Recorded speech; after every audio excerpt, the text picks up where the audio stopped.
Tinfoil hat. Oh, what the fuck are you guys even talking about?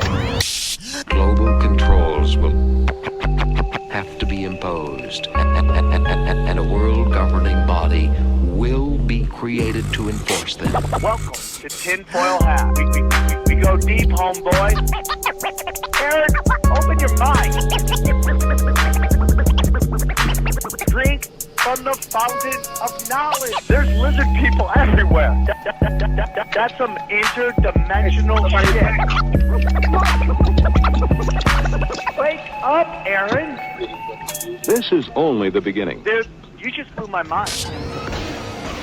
Are you ready to get your mind blown? Good morning, Swarm, and welcome to Tinfoil Hat. You know I am. You know what I'm here to do. I'm here to rock. Yes.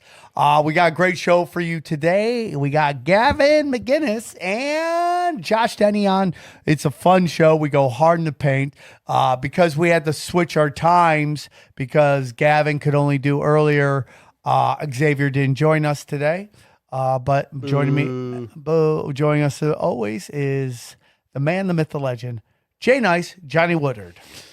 What's happening, dude? Big. I love Gavin Mcinnes, so this is a big one for me. I learned a lot from him watching that thing. And watching what thing? Well, just talking to him. Sometimes I think I censor myself too much. Do you think I censor myself too much? Or am I just in a different lane? Maybe that. I do think that you do censor yourself. I know you do, but I don't know if you do it too much. He's great, dude. He's great. He doesn't, though. I can tell you that. He's great. If he is, I'd like to hear the shit that he's cutting out. You know? No, that's true. That's true. Great show. Guys, so I got a big announcement. It's a sad announcement. I have to cancel New Orleans. It does suck. It sucks because there's no flights. My flight into New Orleans that I was leaving on tonight got canceled. It's funny because when I was in my debacle a couple of weeks back, a lot of the people in the airport were trying to get to New Orleans that were trapped there. It must be someone with the flights into there. Well, because there's only two flights on what I was. Were you doing American? Yeah, American. Yeah, I was taking American. So there's two flights. They could either go out of Dallas or they go out of Charlotte. Yeah, that was where I was. And there's no flights out of Charlotte. Now, if I could try to go to Dallas and hope to get in New Orleans, but I'm not guaranteed to be there by the time of the show. Yeah. And it was just going to cost me more money. And we had gotten to the point where we sold half the tickets in the room, right? So it's not numbers to me because, if anything, I break even, I get a night in New Orleans, right? Yeah. So, and I really wanted to go hang out there. So we are going to postpone it, which means I'm coming back. But I had to cancel. Back again. I had to cancel the gig. But Nashville and Jefferson, Georgia are still on. So we are coming to rock. That's it. So I have a whole bunch of other shows that are going as well. So real quick, hold on. Let me give you those dates. We got Nashville on February 25th. Jefferson, Georgia on the 26th. We've got Simi Valley on March 2nd. Yeah. We've got Marietta on the 3rd. Laguna Niguel on the 9th. Bisbee, Arizona on the March 25th. Oh, these are all March dates. March 26th. Tucson, Arizona. Okay. March 26th. Then I got Costa Mesa coming, Virginia, Fredericksburg, Baltimore, Lancaster in April, and then Michigan. And then I just got offered a fat tour of Ohio that should be happening in June. Ohio, nice. Yeah, so it's like 3 dates and 3 shows, 3 cities, 3 dates, which is what I prefer now because I'm able to make more money that way. What do you mean? So like instead of doing a weekend in a club in one night, I'm doing 3 different cities. Oh, got it. Okay. Which is what I prefer. So, we're doing it. We're bringing the heat. We're dropping the hammer. It's going to be a lot of fun. If you want to go see me live, just go to SamTripoli.com. Again, all of my premium content is available at rockfin.com. For $10, you get everybody's content. Not just mine, not just Johnny's, not just Xavier's, everybody. Jimmy Dore, Abby Martin, who everybody else is on there. I got Yeah, we got Broken Sim. You can get the early look at that. It's also unedited. There's Zero. going to be a lot of extra video content this week in Broken Sim because we had to cut out some copyrighted stuff that won't make it to It's YouTube. offensive and rude. We got Tinfoil there. We got Tinfoil. We got Conspiracy Social Club. We just dropped the live show on that. We got Conspiracy Social Club. We got Broken Sim. We have the Grace of All Time. And anything else? I think that's it, dude. Those are there. I have a lot of free shows for you. I know you hear this all the time, but please check them out. I had 2 shows in the top 200 of comedy. I saw that. That's crazy, dude. When you're always saying, when you think about how many people are actually trying to put a show out there. I'm going to get 2. a 3rd one. That's my goal, 3. And I want Broken Sim to get up there. I think we can. It was like 50 the first couple of weeks when we first came out, when we were adding subs, Yeah. So Broken Sim, you can see Tinfoil Hat, Broken Sim, Cash Daddies, Punch Drunk, 0, old episodes of 0, old episodes of Conspiracy Social Club, and Union of the Wanted just dropped a fucking killer episode. Unfortunately, I couldn't be a part of it, but everybody keeps telling me how great it is. And so go to SamTripoli.com. T-shirts, Tinfoil Hat, T-shirts.com. Or you go to SamTripoli.com, click 2 banners. You can Tinfoil Hat T-shirts banner or Conspiracy Social Club banner. And that's about it. Anything else, Johnny? No, let's get into this episode. This is a good one. Yeah, enjoy it. Gavin Mcinnes and my good friend Josh Denny. Enjoy the show. Go deep, homeboy. Aaron, open your mind. Drink from the fountain. All right, man, let's get into it. Super excited to have this, podcast happen. We've been wanting to do it, and here it is. Manifesting energy in the world across the table to me. He is so excited. He's here. He's one of my good friends. He almost couldn't make it because he ordered food. He said, I can't make it. Food's coming. Jeez. Yeah, groceries. Like, let's make it sound like I had like a party sub on the way. No disrespect, bro, but it's like you should go to the grocery store. Get some movement going. It's not about that. They have stuff online that I can't get at my store. Josh Denny here. Josh, welcome back. Yeah, Gavin has the best story about me being fat. I broke a toilet seat the first night I ever spent in his house. Oh, shit. And join us via the power of telecommunication. I'm very excited to have him on. I can't wait till to do this episode. So, Gavin Mcinnes, how are you, brother? I'm great. How are you doing? I'm doing great, Gavin. I love all your stuff that you do. I've been, I don't really watch any television. In the morning, I'll turn on some YouTube and your clips or something I watch. And my girl watches MSNBC all the time. And I had it on and she was watching you and she goes, this motherfucker's really funny. And it's like, so it was like cool to finally have you on. I told her that you're coming on the show. And so you're reaching across the aisle, brother. Wonderful. Yeah. Ann Coulter watches MSNBC all the time. And I went on this retreat with her and I had not watched MSNBC in years. And it was just on 24 hours a day in one of the rooms in the downstairs. And man, that network is off into Clown World, La La Land. They call the Central Park Five the Exonerated Five. They're rebranding everything. By the way, Ann Coulter, can you believe she fucked Jimmy J.J. Walker? If you had to guess in a million years who's having sex with Ann Coulter, is J.J. Dynamite Walker ever coming on that list? Do you think she just looked at him and was like, I've always wanted to fuck a chocolate me. Yeah. They have the exact same face. I never even thought of that, dude. That is interesting. Yeah. She's funny. She loves comedy. She goes to comedy clubs and hides in the back. People don't understand who Ann Coulter is. She's an old school, fun-loving, hilarious New Yorker. I'm in, dude, and I would love to watch her fuck J.J. Walker, too. I have zero problems with that. I would love to sit there and watch those two go at it in another room through a window because the smells, I don't think I could take it, but outside... Because of JJ. Yeah, it's because been some not hard because of her. years. Yeah, I mean, but you think she smells great? Probably, right? Absolutely, She takes yeah. care of herself. Yeah, well, she's got that book money. Yeah, I don't think any girl or woman who's written a book has a stinky pussy. Yeah. I think that's part of a literary advance, right, Gavin? Oh, we lost him. Or he's on mute. Are you on mute? Leave it. There we go. We're back. One more time. Go on. Sorry. Let's not disparage the lovely Ann Coulter. You're making I feel like we started off. We're making fun of your friends. My apologies, Gavin. Crazy times we're in right now. I mean, just what is up is really down, right? And I think that's done purposefully to get us to not to know if we're coming or we're going right now. And it's like, I mean, everything that we talk about on our show seems to be coming true right now, but I wonder if it even matters anymore. If what we talk about even can do a dent to any of these people whose their whole identity is based in that they're conformist and they're just going to follow the leader. Well, I think what happened is the media separated themselves from everyone else.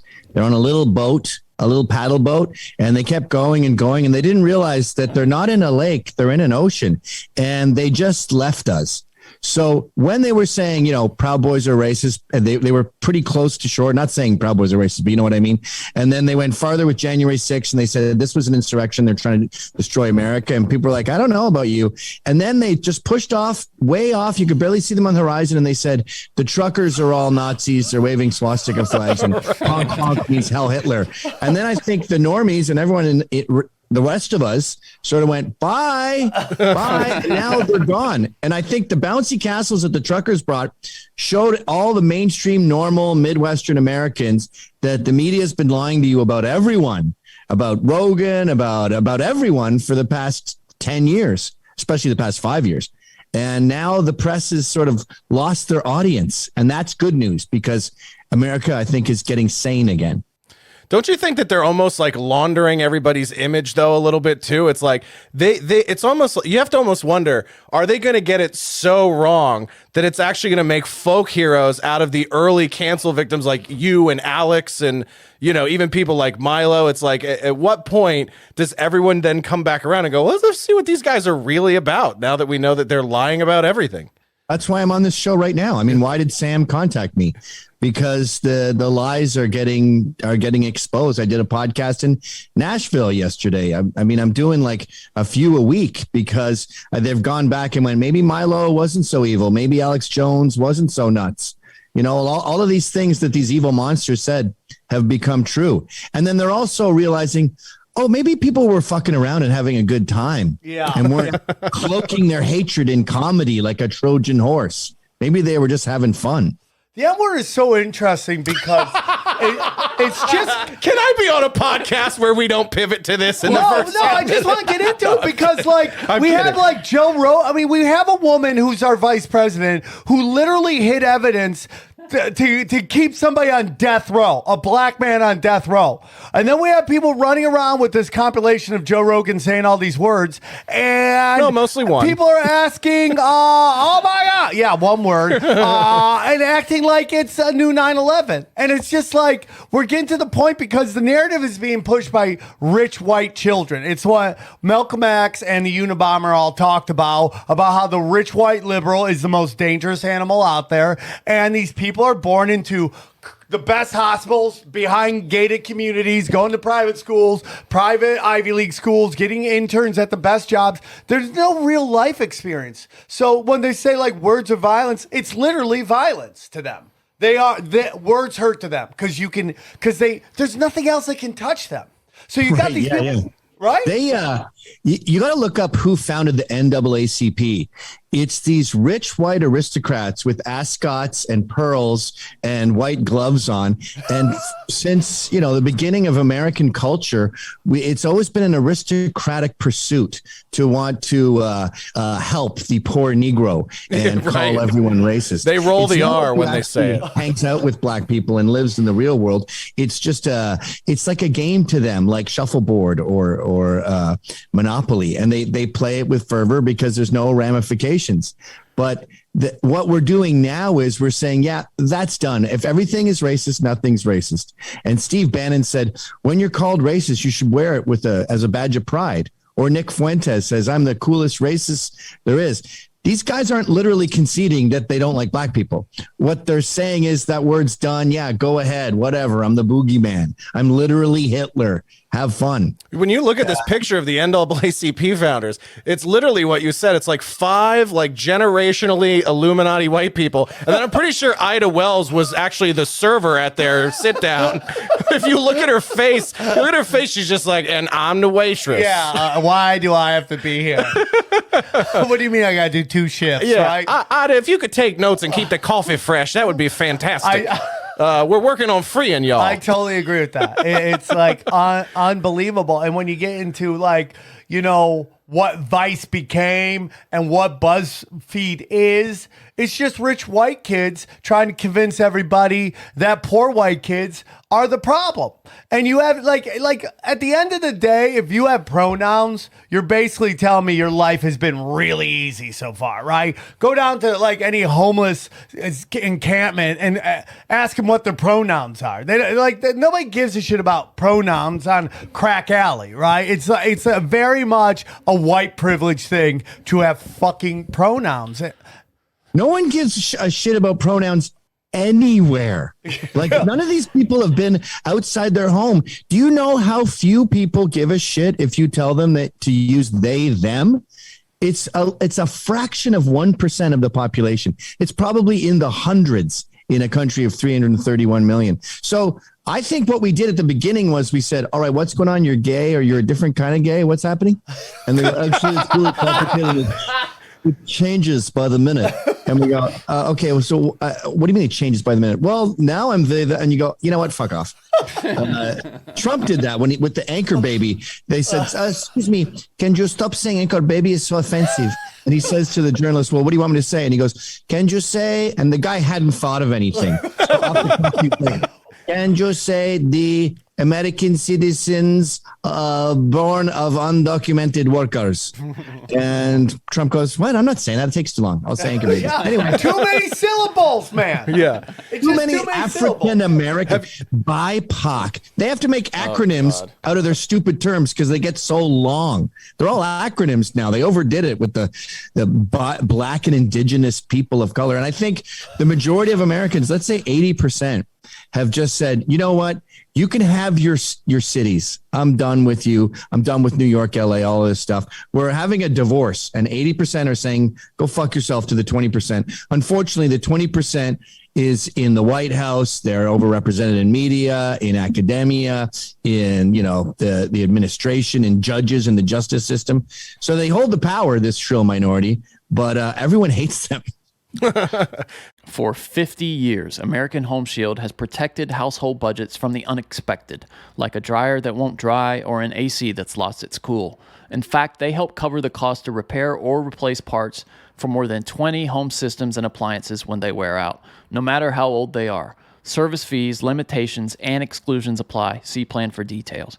American Home Shield members get more coverage options, and fewer exclusions. From HVAC systems and plumbing to kitchen appliances, their plans help protect the parts of, like we said, more than 20 essential home systems and appliances. Electronics coverage is available also for an unlimited number of eligible items like smartwatches, flat screen TVs, and more.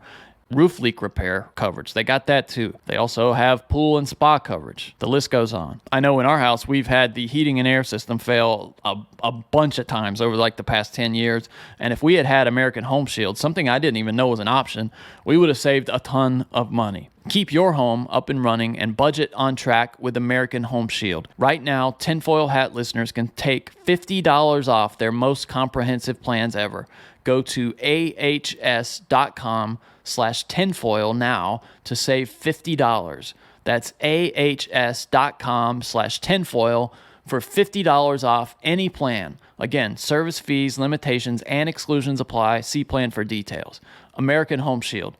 Be sure with the shield. You guys have both lived way cooler, harder lives than me, and I've had a urethral swab. So I know both of you have had a urethral swab, probably, right? Oh, that sounds just awful. And that's how they used to check for STDs in the early 90s. Yeah, so when I had prostatitis, my doctor thought I had chlamydia, and I was like, well, that's impossible. I'd have to be having sex for that to happen, and I've been in a relationship for 10 years. But anyway, that was the most god-awful pain I've ever experienced in my life, was having something shoved down my pee hole. Yeah, if you took my dick and then cut it off, I don't think that I'd ever give a fuck how you addressed me in the street. If you were like, madam, and I'd be like, whatever. I don't know if you know this, but I still feel like Vietnam guys come back and they're like, I still feel my legs. Could you imagine having phantom dick pains and then being like, excuse me, it's ma'am. Yeah, they get phantom nipples too when they get this top surgery. Their nipples are constantly being pinched really hard, even though their nipples are gone. Yeah. Yeah, it's like ridiculous. Well, dude, no, they also the vaginas that they fashion, air quotes over here, they have to be constantly inserting a stent. Yeah, into they gotta that, have like or a it plug just, in there. It just heals up. It closes because nature doesn't want you to have a hole there when you're a guy. That operation is so macabre and disturbing that if I ever met a surgeon who does sex changes, I mean, female to male is a whole other kettle of fish, but male to female especially, I would be really uncomfortable around that dude. Yeah, I'd be like,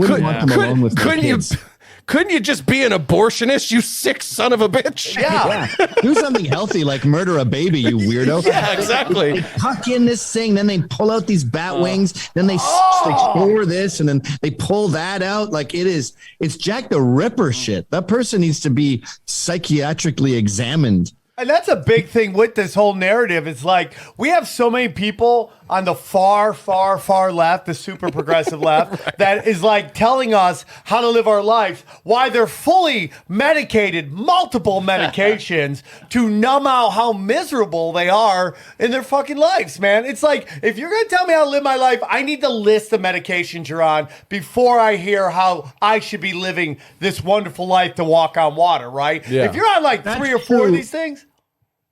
That's true of comedians too, dude. Yeah. How many people are sitting on stage now? They're telling us how to live our lives, everything that's wrong with America. They're single. They're on meds. They're either brutal alcoholics or in AA because they'll murder someone if they get drunk again. They have no kids and no future of a family. They're deeply mentally disturbed, powerfully suicidal. If they haven't killed themselves yet, they're thinking about it. And here we are going, tell me more. Tell me how to live my life, you stand-up comedian loser. Right. I mean, we all, yeah, for sure. And that's a big problem with LA right now is like, there's nobody provocative. It's all the same thing. I know exactly who you are as you're walking up and you're making comments on things that I don't think you're qualified to make. You know, they had, when Liz Traeger went on MSNBC and was telling Bernie Sanders that he should learn to dress. I'm like, you look like a fucking sack of potatoes, lady. Like, what are we fucking talking about? She looks like me if I transitioned. Yeah, like she's like, I don't know. I just hope she's on the spectrum to explain her behavior because that There's you're like, so many of these spinster bitches too. They're not just like shitty and boring and not capable of telling you how to improve your life, but they're trying to sabotage your life out of revenge. Like Chelsea Handler sits there and for her show, she does this commercial where she says, I'm having Thai food tonight because I can order whatever I want because I don't have to ask a man what I can have for dinner. And you're like, bitch, if my wife said we're getting Thai, I'd go, what? Oh, okay. You don't say no Thai for you. Make me a lasagna. Then you got Whitney Cummings talking about how great it is to be a whore and how you don't need a man, and Sarah Silverman talking about how boring it is to have kids and how divorce is okay. And then you have who's that other one, Ryan, the chick who always says, "I like being single. I'm glad I got divorced." People always talk about kids. I don't. Jen want kids. Kirkman, I think is who you're talking about. She's the worst. And it's like, lady, stop. It's like someone screaming they're not gay 24 hours a day. Just go suck a dick. You clearly hate being childless and you're trying to wreck our lives. That's what pisses me off about them. They're trying to sabotage the American family in the name of comedy, but it's really just about revenge. Older females really want everybody to join in their misery. They completely and utterly lie to younger women about how they should live their life. When comics come up to me and ask me like, hey, give me some tips in comedy, I go, here's what I did and my results, and here's what my really successful friends did. Yeah. Pick and choose what you want to do. Young, old feminists are like, toe the line, as they go home to 1,000 cats and box wine and they just stare at the phone hoping somebody calls them, Well, right? that's what I think is kind of interesting. You're almost starting to see it now with younger female comics who are having a lot of success. Like I was watching Taylor Tomlinson's podcast earlier, and she's talking about like, she's like, I got to think about where I'm going to raise my children and what I'm going to do. She just moved to New York to be with Sam, and so it's like you're starting. That's a funny couple. Oh yeah, Taylor and Sam Morrow. Oh, yeah. But it's like this thing where she's talking about doing this stuff, and all of like her mentors, like Whitney and Nikki Glazer and all these people are like, oh, don't have kids. You'll fucking ruin your career. You'll do this and everything else. And she was just like, fuck you. I'm leaving town. Like, I'm gonna have a family. I'm gonna have children. I'm gonna do these things, and I'm gonna be successful. I mean, that's the thing that's so crazy to me is that, like, you look at a guy like Bert who goes on the road and has 2 kids, talks about his family. It's a big part of his act.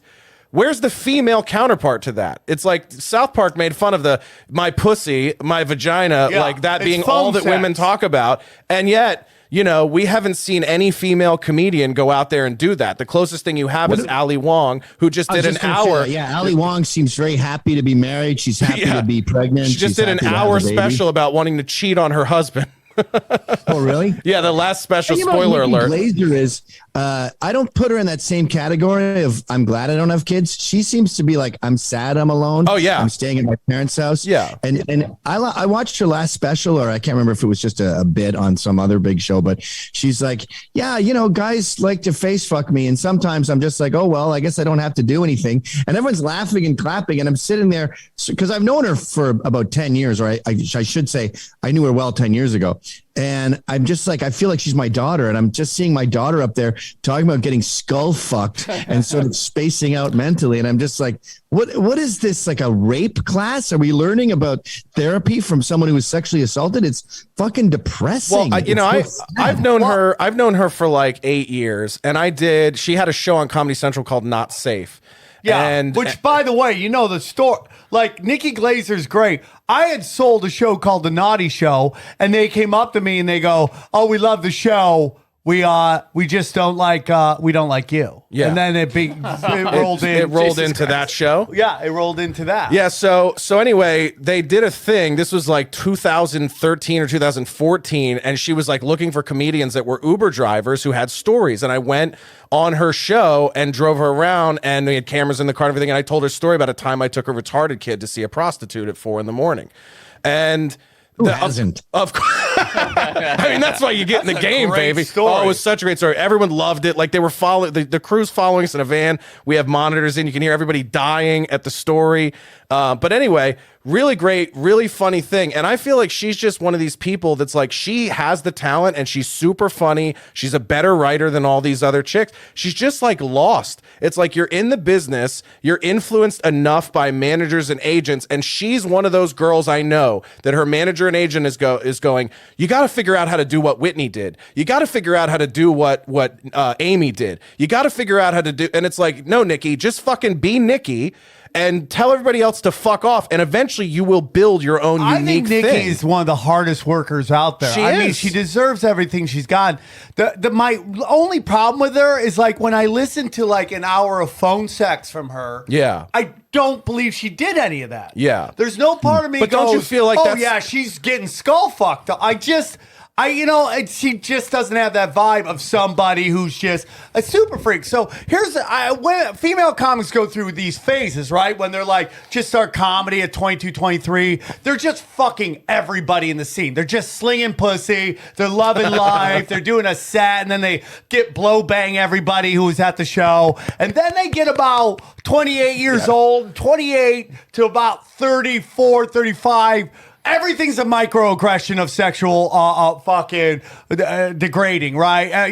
They're a sex object. They're not getting treated with any kind of respect. Oh, this open micer that nobody's ever talked about, that ran an open mic that nobody even remembers, asked me to suck their dick for stage time and all that stuff. And then they get to about 34, and then everything becomes softcore porn. It's like this weird angle where, oh, can you see my 35-year-old nipple? This still turns you on, because it's like the cycle of life, right? It's like, you're not meant to be banging with 22-year-old girls. Yeah. You're meant to have gone to a different time, a different place in your life, whether it's kids or whatever it is. You're not meant to be the one everybody's trying to give dick downs to. And it, like, freaks them out that they're losing their value, what they perceive as their value in society, which in reality is they're just becoming like everybody else, right? They're losing their superpowers. Yeah. Like, if you're backstage at a concert, man, and you just invite there because everyone gets down your pants, you think everybody gets invited backstage to a rap concert, right? If I'm backstage at a rap concert, I have to be able to rap. to be actually in the fucking concert. Yeah. Right? You're just getting all these things. And it's slowly- Or Sam, know your way around a contract. You could also be in the backstage with that. That's true. Yeah. I could be a manager or something. Isn't it funny how these women are like, it's because of sexism we're not invited to comedy. We're just as funny as men. And you go, okay, come on in. And then what do they do when they're in? Want to see my tits? Let's talk about my cunt. I got fucked. Blowjobs. This guy tried to, and then it evolves into this guy tried to rape me. He's evil. Why am I always getting raped? And then, as you say, it evolves into, I'm glad I didn't have kids. I like having tons of boyfriends. I'm a colostomy bag for everyone's cum. They call me at 4 in the morning. And you're like, so all your shit is sex jokes or relationship or your tits or your vagina? Like, that's like 100% of black comics doing 100% race comedy 100% of the time. Yeah. Like, come on, ladies, we need some more stuff. And the truth is, they're inadvertently proving that they're not meant to be there. If a black guy is only doing race his entire career, he's clearly not funny, and he's playing the race card. And these women, they just are not meant to be there. And another thing they do too is they'll fuck over someone and say, this guy raped me, in order to get points and to be talked about. I believe that Cale Hartman had his career nuclear bombed because what's her name again? Beth Stelling. She wanted to have something to talk about, and she accused him of rape. A lot of other girls got on board. They did it subtly though, so he can't sue, right? They just implied my ex-boyfriend. Next thing you know, Cale's living in the woods with no future, and her Google results go spike through the roof, and she's got a special and everyone's talking about her. But then of course it doesn't last because the person's not genuinely funny. So it's really like women in comedy are like gremlins, and exposing them to all these clubs without them having to pay their dues is like sunlight and water for these things. They've turned into fucking monsters.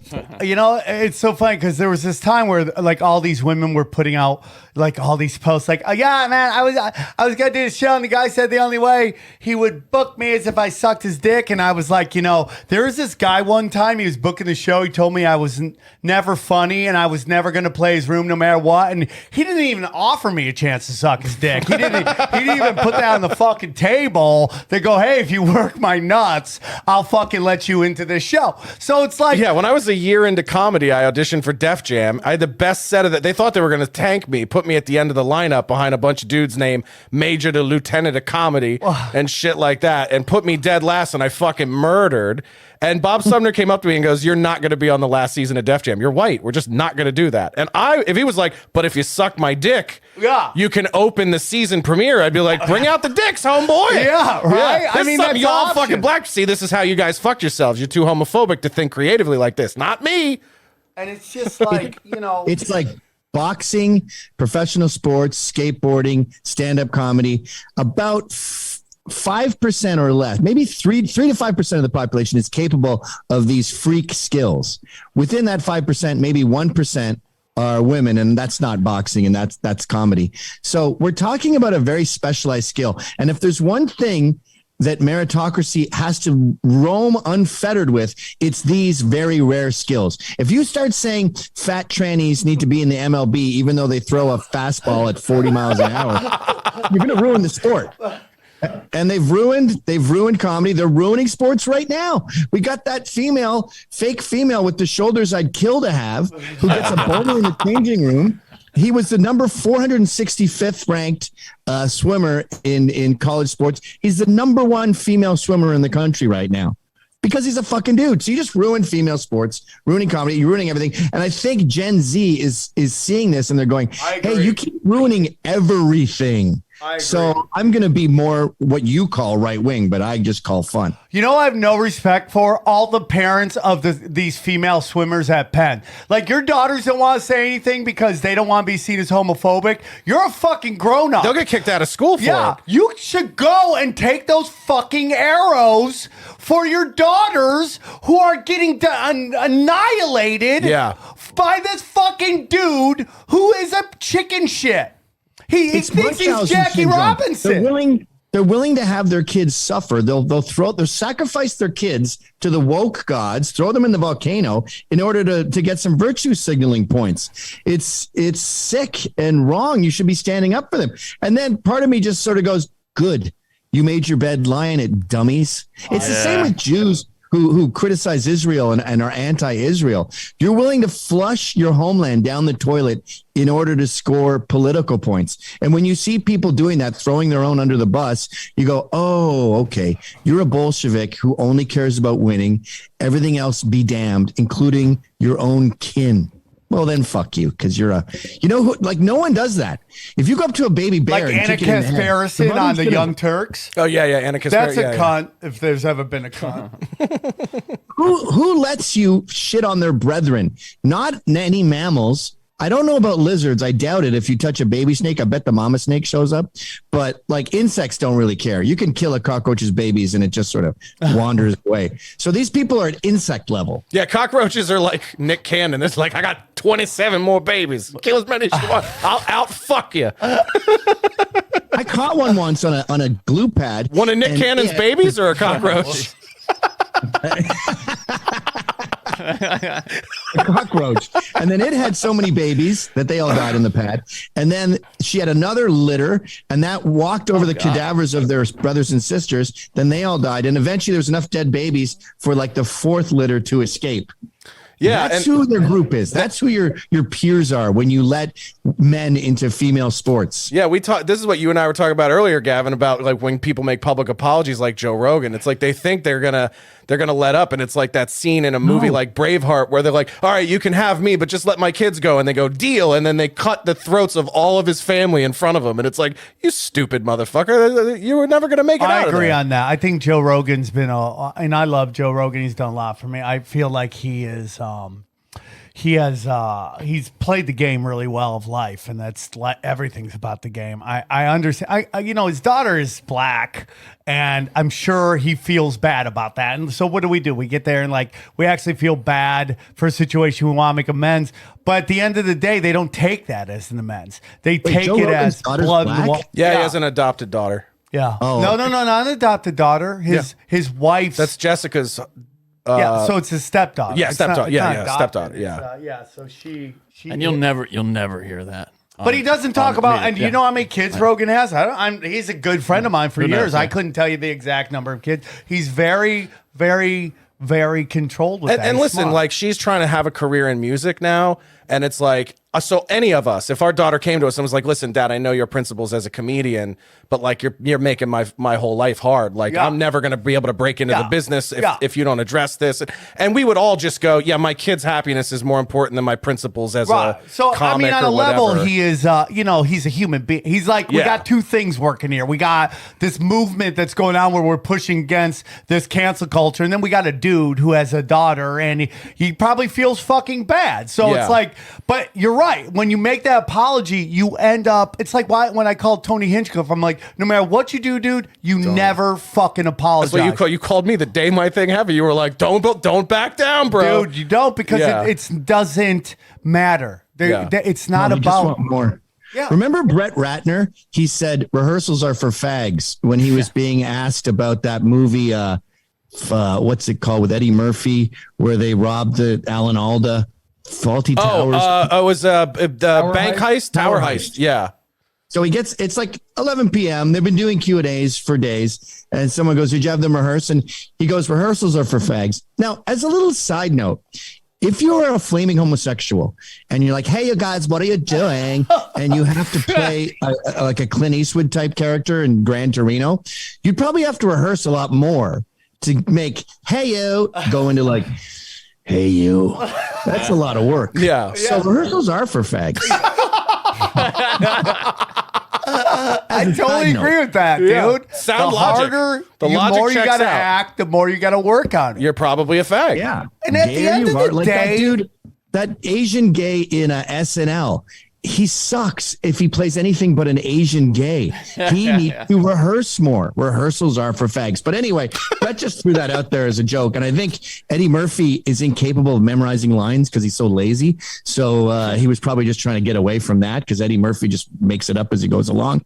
And Brett Ratner apologized. They kicked him off. He was supposed to produce the Oscars or something. Eddie Murphy quit hosting it in allegiance with him. This is about 10 years ago now. And he apologized, said, I'm so sorry, I'm learning. Now, the new thing is to say, I'm being educated. And they go, okay, thanks for apologizing. Now go apologize to this group and that group. Dude, he went on a whole apology road tour, like a comedy tour, but apologizing. You don't give a vampire a little shot of blood and say, here, please leave me alone now. Yeah. They get addicted. They love the smell. Yeah, you used to just have to go to Jesse Jackson, and now it's just this litany of people. You got to kiss their ass before you can be rehabilitated. Remember that dude? There was like a golfer who called his golf ball a faggot, and he said, "I'm going." And his golf ball was being a faggot, by the way. It barely made it to the hole. Justin Thomas. That was Justin Thomas. This was a new take. I'd never seen this one before, but he goes, yes, I am a homophobe.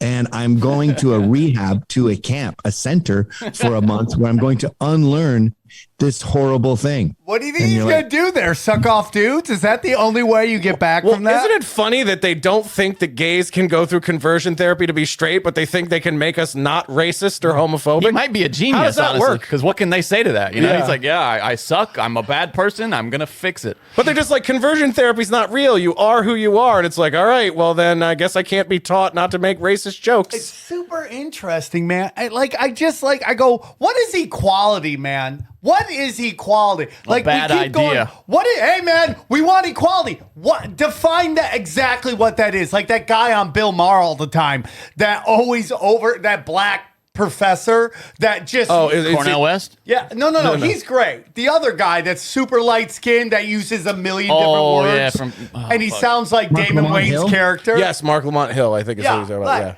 And just uses like all these words so you don't actually know what he's talking about. I wish someone would go, what is the actual He doesn't know what he's talking about sometimes. He just gets on these. He just gets these white, super rich obnoxious. liberals to be like, oh my God, I don't know what I said, but it sounds apart. So this is the thing, Gavin, maybe you'll get in on this. So Tariq Nasheed hosts Twitter Spaces like every day. And his whole thing is like, he doesn't even call them African-American anymore. He calls them foundational Black Americans.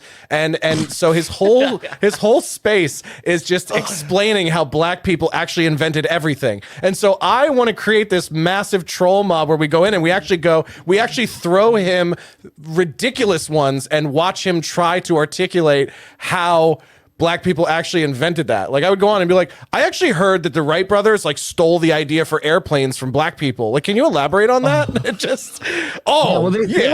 They say that though. They say that we stole their ideas for airplanes, and you go, okay, you can't steal an airplane idea. Go make one.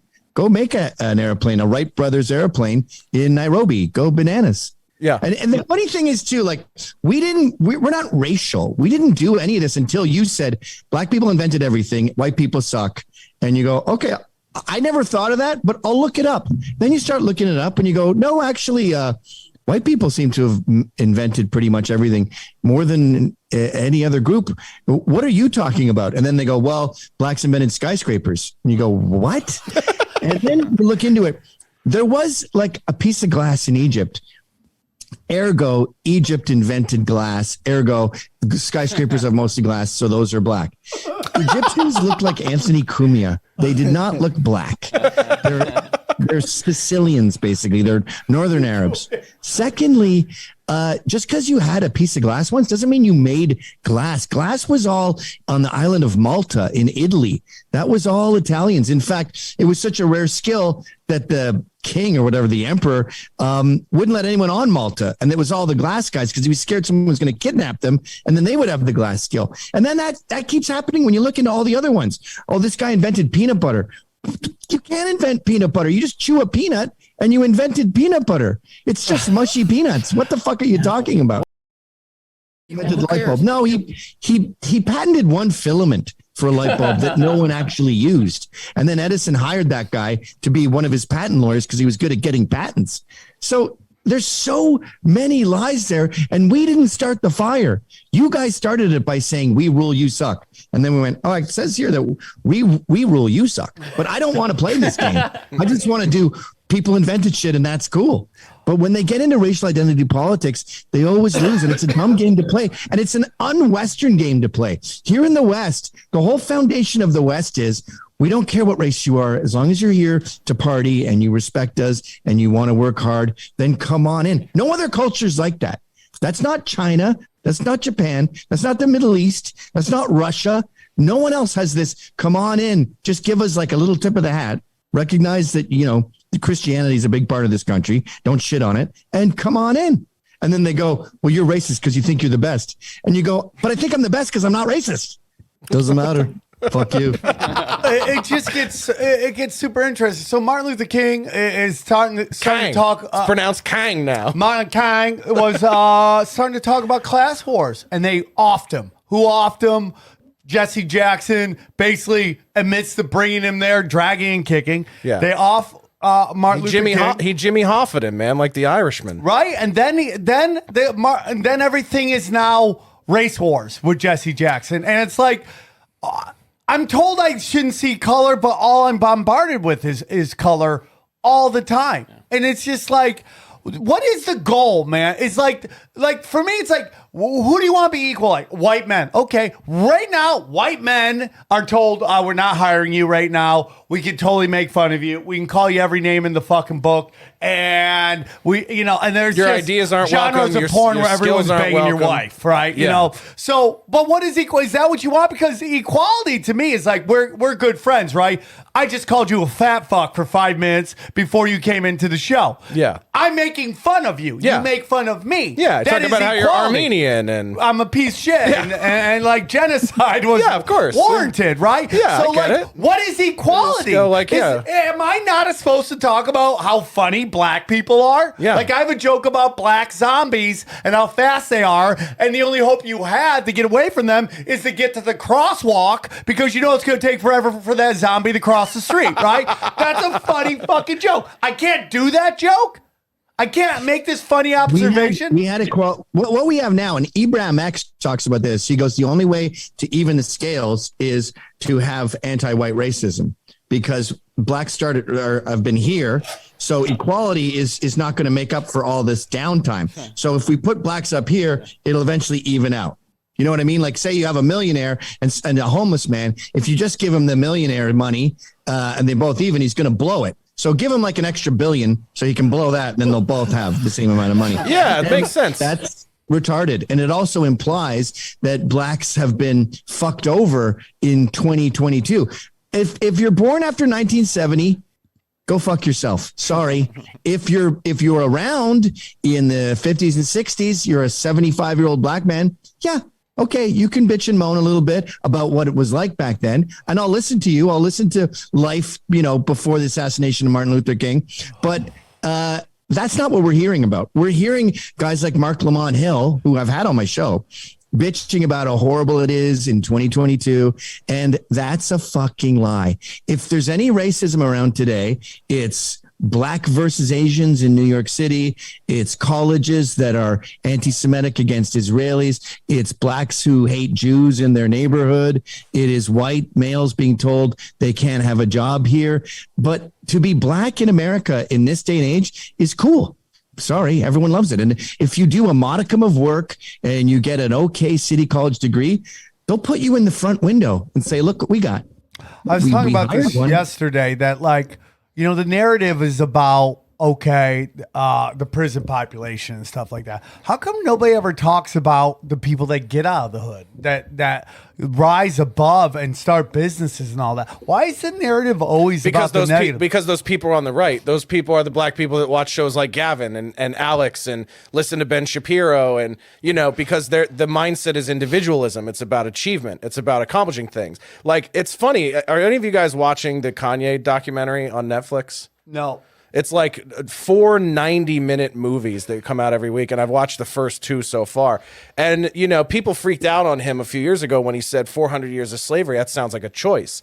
But if you go back and listen to the stuff he was rapping about when he was 19, like that song Self-Conscious, he's talking about how he has this obsession with what people think of him as a young black man in America. I got to spend money and I got to do all this shit and I got to do everything else. And white people are getting paid off of all of that. And black people 20 years ago thought, oh yeah, he's blaming it on white people. No, go back and listen to it again. He's blaming it on you. He's telling you have the wrong morals. You have the wrong perspective. You're judging what is important in this country on the wrong shit. He's been criticizing the black community for 20 fucking years. And what's amazing about that is you watch Kanye come up. He was a beat maker for all the dudes at Rockefeller, did the beat for H to the Izzo on the Blueprint, which was the song that blew Jay-Z up from being like a drug rapper to like a mainstream TRL, going from thousands to millions and eventually billions, right? Took him there.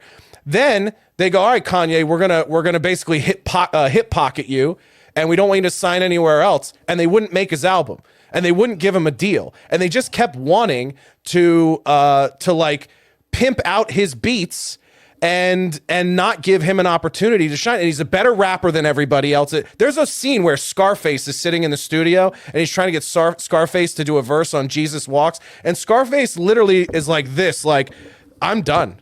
Like, I will never be as good as this 19-year-old kid. My career's over. Like, if this is where hip hop is going, away from gangster rap into this state of consciousness rap, I'm fucking finished. And it wasn't black people that made Kanye what it was. It was white kids in America going, oh, I don't shoot people. I don't live in a street life. And I'm not a millionaire. So I can actually relate to working at the Gap or people treating me like shit, or, you know, so they had some relatability there to all of America. 100%. But the thing that's crazy is there's a moment there where he's like, I feel like they cut my chains and now they put me back on their plantation.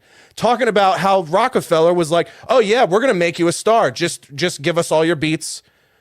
Don't expect a record deal. You know, like there's a scene where Beanie Siegel's in there like, oh, motherfucker's the best producer on the label. He ain't giving me a beat yet. Where's my beats? And it's just like, oh, so you guys, it reminded me of like the concept of William Ellison, which is a hilarious concept to me. The apprentice of the maker of the cotton gin, white slave owner, dies, leaves his plantation to his black apprentice, William Ellison. Every slave is probably like, we're getting out. And he's like, hold on a second. There's a lot of work to be done. Gosh, are you 19? How the fuck do you care about Beanie Siegel, Scarface, and Kanye West? Well, that shit was popping when I was a kid. Kangol hat and do a fucking worm for us. You know I can't do a worm, Gavin. Well, the big thing is that it's more of a like snail. It gets into like your leaders and what they're doing. I mean, if you look at just how the whole system's been set up through cultural Marxism and all that stuff, and this thing, environmental social governance that's being shoved down our throats. It's like why you could watch it. Like there's a billboard with a giant fat drag queen and it's a bank advertisement. I have no fucking clue why I would want a bank there, right? But that's being done purposely. So you get into boule shit and you're like, why are these people like LeBron James, who's been famous since he was 14 years old, pushing this narrative that he's never really had to go through? I can't tell you a memory from when I was 13. I can't remember any of it. Okay. Yeah. So you're asking, he's lived with his coach when he was young. He was driving a Hummer. That's why he couldn't play in his high school tournament, because he had one of the old Hummers, like right out of Iraq Hummers. Yeah, the right? $200,000 ones. Yeah, where you had to like use your phone to talk to the other person in the passenger seat because they were so fucking far away. Yeah. And he's pushing these narrative on these people. And you look at gangster rap. What's dumb to the black community is that they're told that culture is their heritage, and it's fucking not. Yeah. Your heritage is much different than culture's made in a fucking think tank to get you to do dumb shit. And you watch old rapper videos of old rappers, like it wasn't always like that at the club. Well, if you got in a fight with someone, you punch them. Then all of a sudden, gangster rap and guns show up everywhere. And it eventually became about consumerism. You know, like rap in the late 90s and into the 2000s was just like, oh, okay, yeah, no, you guys are free now, but you know what you guys should do is spend all your money on our shit. Yeah, just useless shit. There's a huge culture problem in that community where it's cool to be a gangster and it's cool to have a gun and all that stuff. But that comes from fatherlessness, and fatherlessness comes from welfare. So I think that the prison thing is sort of the third rail with liberals, because they see black men in prison, and black activists say this. They go, that's proof of racism. And if you think they belong there, then you're a racist who thinks they're inferior and they're prone to crime. I think they're there because of racism. And if you don't, you must think the opposite. No, I think they're there because you incentivized the black family to be broken up.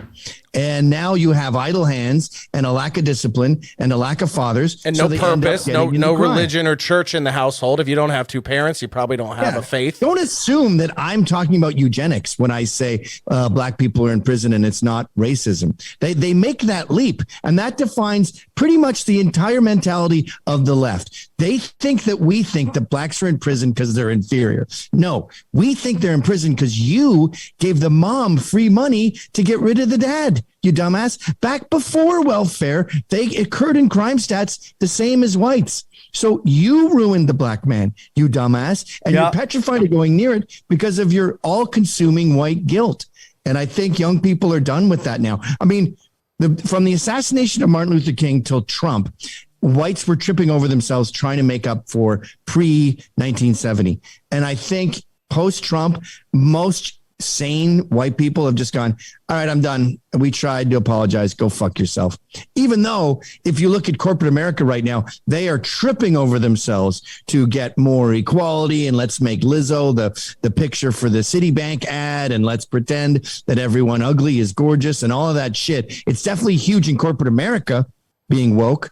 But when you talk to your average Joe on the street, they just roll their eyes. I think 90% of Americans are done with woke. And I find like most of the black people I know, because in my circle, like the black people I meet and encounter every day are like everyday people working regular jobs, out going out to the same places. Than we are different. Yeah, and they're most of those guys I talk to and women are tired of it too. What it is, dude, is there's just what we have is opportunist. Yeah. Right? Stepping in and just fucking basically telling people who aren't happy with their life, it's not your fault. Everything I've ever learned in recovery was I'm where I am because of the decisions I've made and the actions I've taken.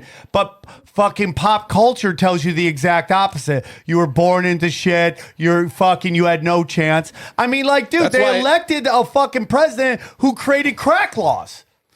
That's the bizarro world we live in. Yeah. And by the way, why does everyone else get to jump into this oppression sandwich? I mean, if you're poor and black and you have the accent and you put salt and pepper on your chicken, then yeah, I'll hear you out. But that's like 8% of the population. We get these like Peruvians who come in, who had nannies wipe their ass their whole life, have never worked a laundry machine. And they're like, yes, I am here. I was producing this special and I had to deal with all the racism that's happening. Or someone who's just made themselves fat. And they're like, this isn't my America. It's not built for me. You're like, you can't. Fat is just blackface. You can't put on fat face and go, it's so horrible out here. Sorry, Hispanics. You don't have the history of racism. And then Asians calling themselves people of color. That's or my like favorite, dude. They're not. Like AOC. I'm a person of color. No, you're not. No one gives a fuck that you're sort of Puerto Rican, you fucking upstate whore. Yeah, that's my favorite thing. By the way, Asians, fun fact, in all of my years of driving rideshare, Asians use the N-word more than anyone. Dude, Asians are the exact opposite of black community. Ryan gives us the thumbs up. I do, Johnny. How come I'm the only one who doesn't have an Asian board op? Everywhere I go, there's an Asian board op. The Fighter and the felt Kid. that Fighter and the Kid and Bad Friends had the same Asian board hop. I got in trouble for that. She called me racist. You're woke. You have a white board hop. Yeah, look Stay how in your look cubicle. at me. I'm so progressive. Cracker motherfucker. I hire know your white place. men. Maybe That's how crazy I Maybe if am. you make us 5 beats a day for 3 summers, you could have a fucking deal. So you look at Asians like, Shane Gillis gets fucked by the cast. This is my favorite thing. The cast of fucking Crazy Rich Asians are crying about racism. Your movie's called Crazy Rich Asians. Yeah. Right? Which could have just been called Asians. Right. Well, dude, if you break down if you break down the demographics, they have the highest standard of living. Yeah. They're the most 2-parent household. Most educated. The highest educated, most doctors. That makes them the exact opposite of black people. And the tightest. Eyes. They can't drive. They got vaginas. little dicks, okay? They all look like anime. Here's a question, though. Here's a question. Are the little dicks byproducts of a lack of testosterone, and therefore that allows their mind to be clear, and then that's why they're geniuses? It's like a chicken and egg drop Fu Young. I think they're aliens, bro. Question. But that's just me. I think a lot of their pussies, the thing about a sideways pussy is it compresses the penis. So it starts out normal size and it gets shranked. You know what I think is great is, remember when I had my first cancellation in 2018, they came at me for the jokes. Of course, they don't like your opinion and they go find your jokes. And one of them was just a time I was at a pool in Vegas and there was a Chinese girl at the pool reading. And I know she was reading in Chinese because she was going like this down the page. But she literally was like, had her bikini and she just was like, pussy out. And so back then I had like 50 followers or so. This is like 2009. And I was like, hey, Chinese girls at the pool, maybe close up that slanty pussy, okay? Some of us are trying to have a dip. And then what's amazing is that got reported like 2,000 times. And I got emails back from Twitter that said, we've reviewed the post and it's not a violation of our terms of service, which means that it couldn't even be considered medical misinformation. They literally were like, we actually don't even know. That might be real. They might actually be slanty. I mean, you could really describe all pussies as slanty. Yeah, dude. I mean, it's funny how you see this in New York too with Asians, especially in the entire Northeast, where they said we're BIPOC, we're people of color too. Hey, black people, what's going on? And in New York, black people were like, "Fuck you." Yeah, and get on the subway rail, bitch. Someone was trying to get blacks to take up skiing, and someone said, hit the slopes. And they took it literally because they were destroying every Chinese person in New York City. So now the Chinese are like, you know what? I think we're white. You're bigoted towards us when it comes to colleges. They're putting in categories that says white or Asian get punished for their SATs, and we're getting attacked on the streets. So I think Asians have gone, okay, we're not playing that game anymore. We're getting shit on just like white people. We're joining you. And there was a story recently where they donated $80,000 to Proud Boys because they saw Proud Boys standing up to Antifa and BLM, and they thought, you guys hate communism? Me too. That's why I'm here. So we're on your side now. So all of this cannibalism of the left is forming these new alliances. I totally agree. I think more people are coming together all the fucking time. When you have the spectrum of people pushing back against this COVID narrative, you have people on the far left, like Jimmy Dore, and then you got Russell Brand. Yeah, I don't even find Jimmy on the left anymore. He just seems like a common sense dude now. Yeah, I mean, well, that's where it's getting here because you have Bizarro time, and they're trying to cancel him all the time. Then you have Rogan in the middle. Then you have Tucker. Then you have Gavin. And you have the spectrum of politics that all are saying the same thing. They're waking everybody up to it. And I think people are just real. I mean, like, dude, Larry Fink, BlackRock have been pushing this cultural Marxism on us all the fucking time. You have Adam Silver, who is the worst commissioner in an era of dog shit commissioners, destroying the NBA. Just fucking destroying it with this woke ass shit. When you look at the audience of the NBA and it's all white people, do you think that your fucking people who consume your brand want to be told how bad white people are all the time? Yeah. The Phoenix Suns, which are from Arizona, they had the #1 record in the NBA. They didn't have one fucking player in the top 5 voting because I guarantee you fucking Phoenix is like, fuck you guys, and you're yelling about BLM. By the way, the only black people in Arizona are the Phoenix Suns, by the way, just so you fucking know. Yeah. Right? They're the only ones fucking there, so you're yelling about how bad your base is. That's why they're pulling out. And then what Adam Silver has is he's lucky that there's more mediums buying the fucking wanting to televise the game. That's why the money's okay. Yeah. But eventually, when you have nobody watching, people are gonna be like, "What the fuck?" They want LeBron James out of the NBA. I guarantee you, dude. They want him gone. He's destroying brands. Yeah, he's got that one last year with his son, right? And before he graduates. Yeah. Before he graduates high school or whatever. Look, this is who, when I was first canceled about 10 years ago, it was like, oh, good, we got rid of a guy who wants to murder gays and is a sexist and a racist and blah, blah, blah. He ticks off all the boxes. And then since then, I've got feminists on my side. I think they're called trans exclusionary radical feminists because these feminists are being told, if you don't suck this lesbian's cock, then you're transphobic. And they're like, that's just a dude with long hair. I don't want that. Or they're seeing women get their tits cut off because they're told they're men, which is what they do in Saudi Arabia. They have no gays in Saudi Arabia because they just sex change them to death.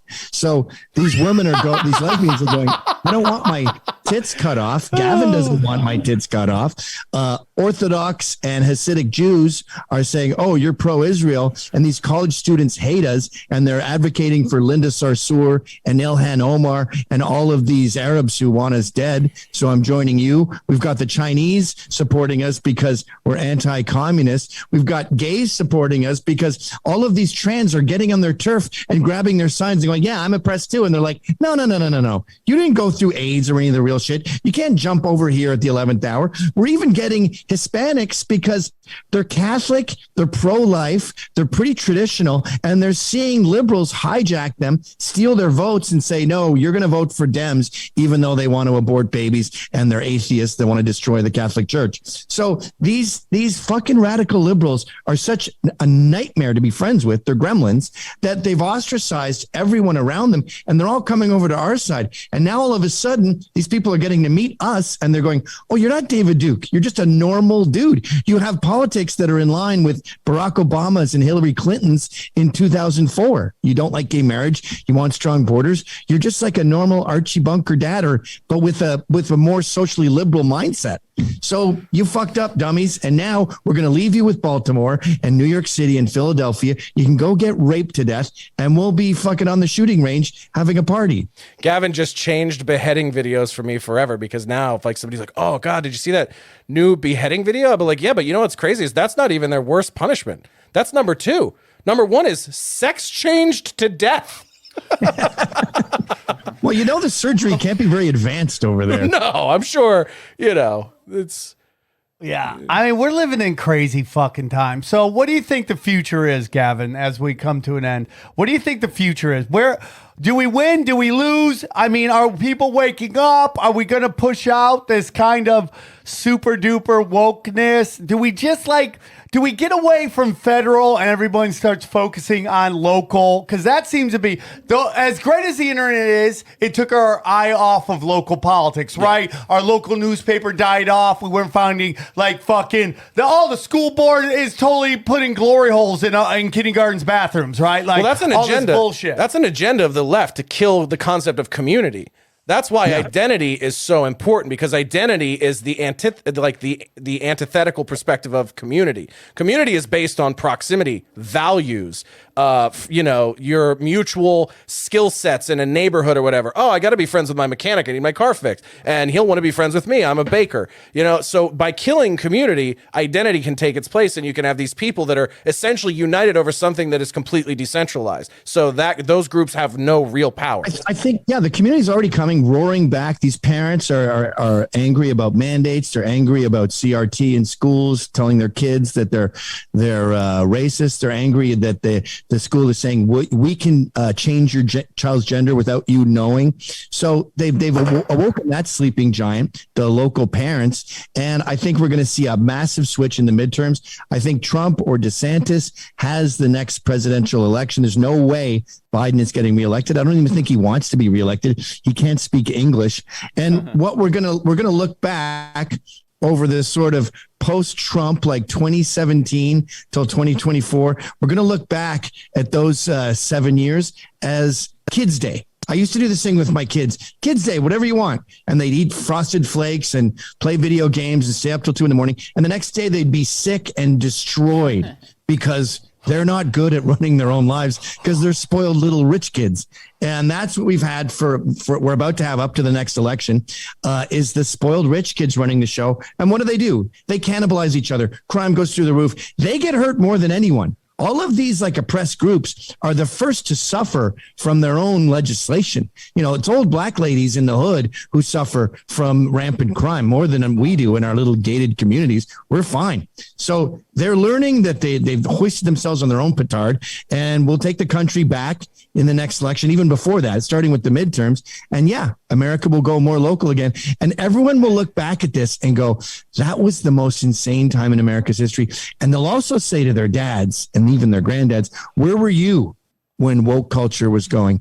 And if you're one of those people that says, I acquiesce, I hid, I threw my friends under the bus, I didn't stand up for any of this, I didn't want to be canceled, then you're going to die lonely and ashamed with no legacy of character I couldn't to agree give more. your children. I couldn't agree more. Those of us who have stood up, we'll be able to tell our kids and our grandkids, yeah, I stood strong. I stood my ground like the Covenant Catholic school kids, and I didn't let them fuck me over.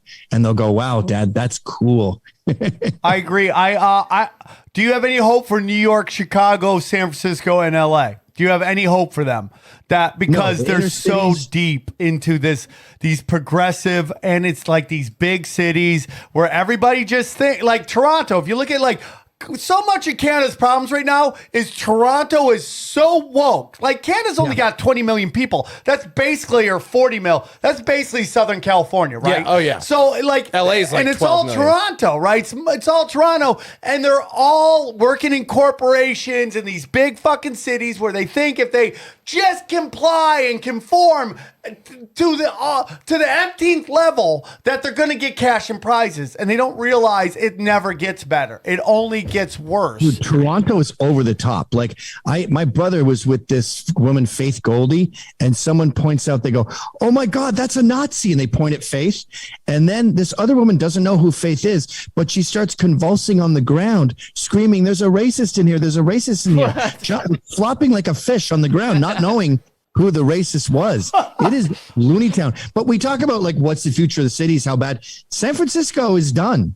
Philadelphia is done. Baltimore is finished. It's not like we have to guess what they're going to be like when they're handed over to the lunatics. They've been handed over. So we're going to see that with New York. It's irrevocably lost. We're going to see that with LA, Berkeley, Portland. They're all done for. And fuck them. Good. Rot.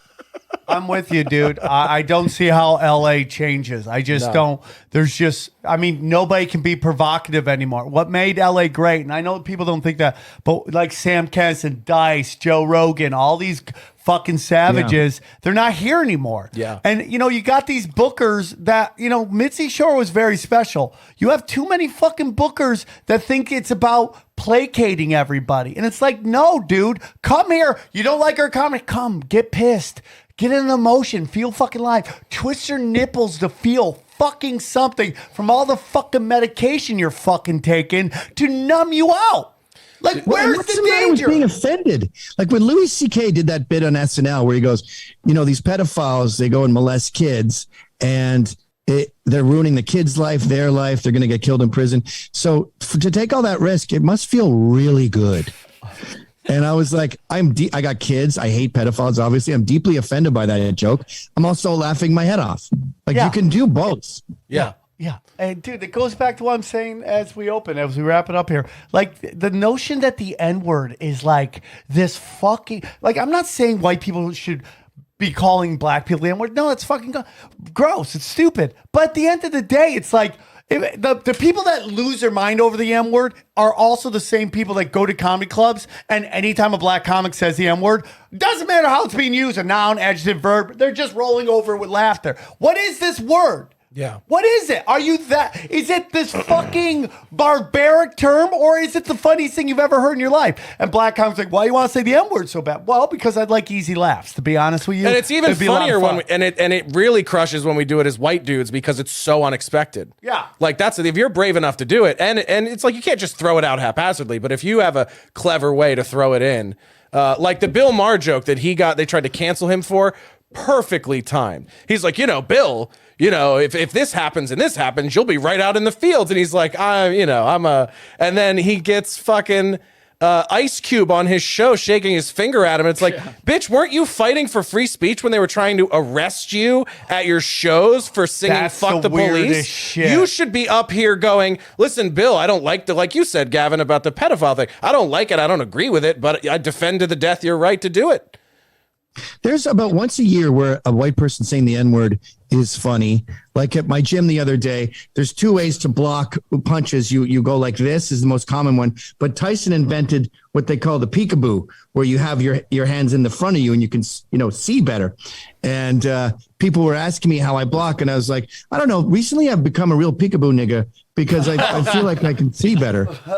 And it's hilarious. I like funny. being called the M-word, especially by women I'm having sex with. It's a weird fetish, and I ask them all the time, and some are like, and then others are like, just go for it, dude. They just go for it. And it's just like, also just what fun. is perspective? What is How's it being used? That's it. Well, you know, Joe Rogan's not allowed to say it in any context. And as Louis C.K. points out, that only leaves you to say the N-word, where you get away with being clean, but you put the word nigger in my head by saying N-word. Yeah, I even felt nervous just saying it there. It's going to be taken out of context. Yeah, they're going to cut it up. Got my like, dick hard. Look at his green suit. Everybody knows that's the color of the Nazis today. And, Yeah, oh yeah. and look at honk, Hail Hitler, And get the fuck out. And by the way, like, well, I remember my first reaction to go. Now they took down 71 episodes of Joe Rogan's podcast because that's how many said the N-word, and out of 1,100. Let me tell you something. If you go back to my early days of podcasting, you'll be taking down all of the episodes. By the way, I'm 2 of those episodes, which means 2 times I went on the on Joe Rogan and then dropped the N-bomb. Oh, you did? Yeah, of course. So, Did yours get pulled, Sam? Yeah, I got 2 of them. 2 of them got pulled. Mine was an early, like 25. You were and on then the webcam 71. days, yeah. Yeah, I was like in his like infancy side room. Yeah, I had 2, but I had them pulled in allegiance with Neil Young. I'm thinking about, I think it's going to be interesting to see how this works out, man, because like we're about to find out, because I think we're in this anti-business phase where people do the opposite thing of making money. If Spotify pulls Rogan, this is an anti-business move. That means people like BlackRock, Vanguard, all these people were like, pull it, man. Like his whole thing about social credit score, which we've been talking about here for fucking ever. Yeah, you were talking about this when you were back at the old ATS studios. Yeah, and right. So he talks about that. He had a guy. So he's talked about fucking COVID now. He's talked about global warming, which is their big thing now. And now he's talking social credit score. That's all of it. I actually thought you were going to get invited back on Joe Rogan when he had Joey Diaz on, because now he's doing this thing where he's like, I got to have both sides. So I feel like if you have a pussy expert on the podcast like Joey Diaz, you got to have a flat pussier after Joey, like you, to come in and be like, I don't believe in any pussy, dog. It's all a conspiracy. It is. Yeah, it is. Lines run sprints. The truth runs marathons. Killing the meritocracy in sports will destroy sports. Being anti-business in a capitalist society will make you bankrupt. None of these things can last. You can't ruin comedy. You can't be anti-business. So the only question is when this will self-correct. And it's going to start with the midterms, and it'll be fully self-corrected by the time we get the next president in 2024. That's a long ways away, though. Fuck. Yeah, Dyson's the guy. But Eric yeah, Dyson, man, right? I'm with you, dude. And we'll wrap it up here. The businesses I feel bad for are the smaller businesses that look to these bigger businesses doing woke shit. And like, we got to do that too. Like Kaepernick, like this company worked with Kaepernick. They lost everything by working with him because they saw all these big corporations doing it. What they don't understand is that 3-4 companies own all this business. And those 3 or 4 companies all get bailed out by the Fed. They're all getting bailed out. So they lose all this fucking money, and then the Fed just fucking fills up their bank accounts. So they can do anti-business. Then you got idiots who are low go, oh, look what they're doing. They're working with trans, and they're working with... There's not enough trans to warrant any of this. Right. And I have trans friends. I have a friend of mine, Taylor Wade. If you saw, you'd be like, that's the hottest chick you ever seen. Yeah. Total fucking dude, man. Yeah, and I've got a rule. Like if it's good enough to trick me, then I have to suck your dick out of respect. Yeah, right. I bet I could tell. No, you couldn't, dude. I bet I'm I could tell. telling you, you can't. Okay. You can't. Fine. I've seen her. She can't. It's a dare. It's official. Yeah, but if you can't, you gotta suck the dick out of you gotta respect. suck her dick. That should be Out the of rule. respect. No. Oh well, no, you're not coming to play. You can't just make up rules like that. These are the rules. We're not making them up. Yeah, we're not, dude. We literally It's just a made up a competition. It's a bylaw. And I've added the rules to it. Right. It's a bylaw in the cocksucking handbook. Goes back to the 4th century. I just think everything works. I think it's all working out. I think we got really lazy, stuck on these channels on television, these social media stuff, and we're starting to realize, we don't need this shit. Yeah. It's toxic. It's lowering our vibrations. We got to get the fuck out. And then we got all this stuff. And, we pulled tinfoil hat off of YouTube. And now my other brands, they're recommending them. So now you go on Rockfin, Rumble, Odyssey, all these other places. You find this fucking show and it's growing. Yeah.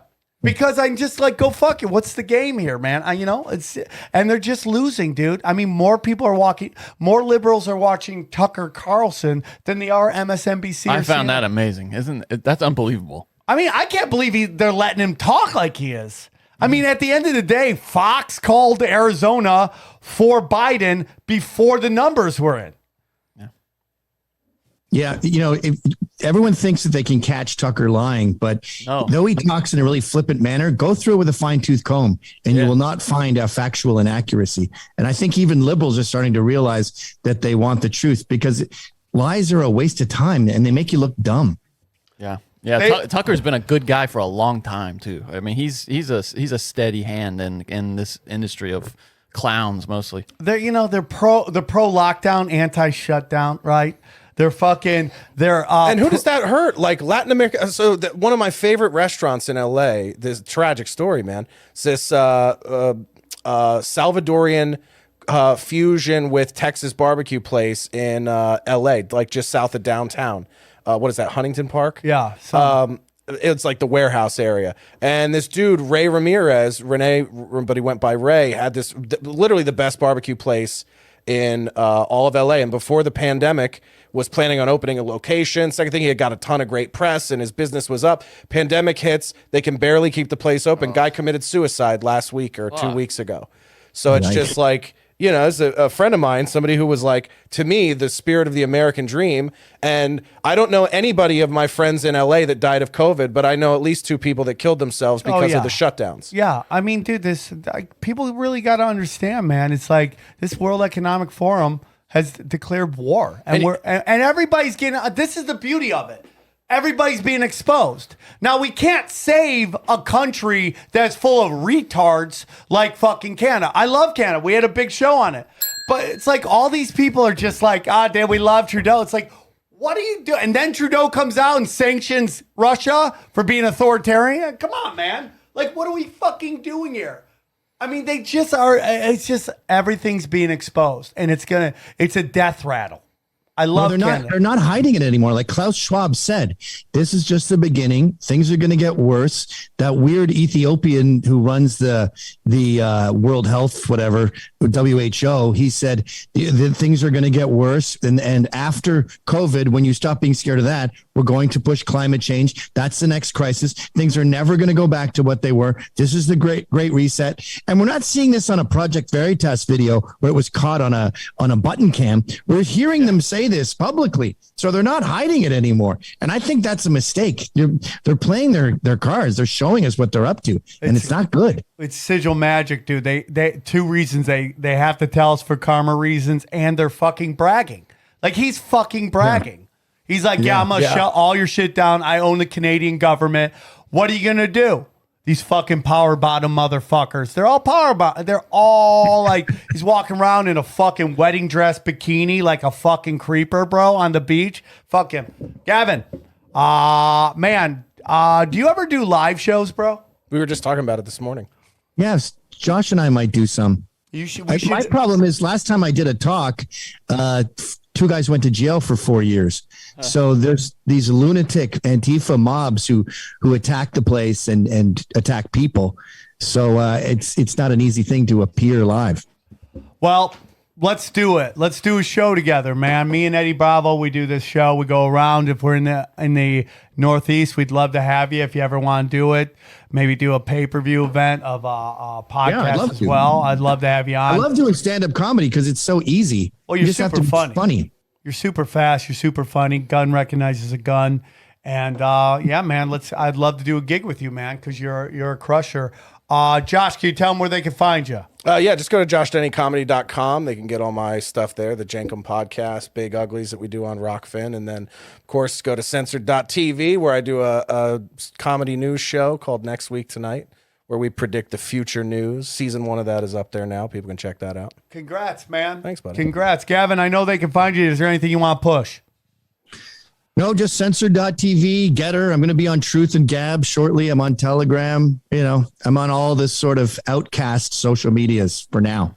All right, man. Well, great episode. Thanks for coming on my show, man. I appreciate it. I'm a big fan, and hope you had a good time. And, Yeah, this was great. Thanks for having me. Anytime, dude. Anytime. All right, guys. Appreciate you guys tuning in. Sorry, New Orleans. I had to cancel flights. There's no flights to New Orleans that get me in time for the show. So we're going to postpone it. We're definitely going to do it again. I will come to New Orleans.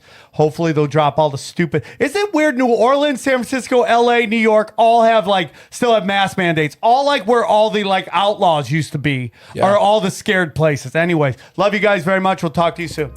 We go deep, homeboy. Aaron, open your mind. Drink from the fountain of knowledge. There's lizard people everywhere. That's some interdimensional shit. Wake up, Aaron. This is only the beginning. Dude, you just blew my mind. Tinfoil hat.